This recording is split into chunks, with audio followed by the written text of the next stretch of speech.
Les pommes de terre Princesse Amandine se récoltent à partir de 70 jours après la plantation en primeur. Les pommes de terre Princesse Amandine se récoltent au fur et à mesure de ses besoins, en primeur avant leur maturité, c'est-à-dire 2 mois après la plantation. Les pommes de terre sont tout de même plus petites avec une peau plus fine. Prenons un exemple, si vous plantez vos pommes de terre à partir du 1er avril, eh bien vous les récolterez environ 60 jours, c'est-à-dire 2 mois plus tard. Donc du 1er avril, ça vous ramène au 15 juin. C'est une époque où les pommes de terre sont vendues les plus chères sur le marché.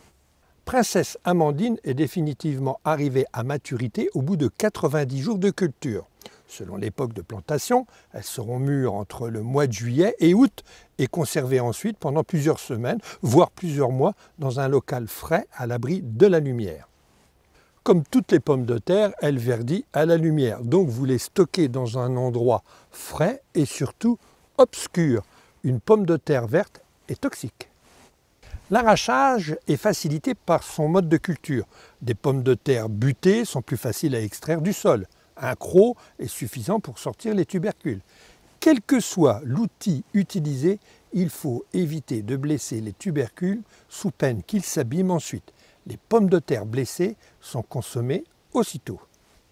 Dans une prochaine vidéo, je vous donnerai quelques idées culinaires pour déguster la pomme de terre Princesse Amandine.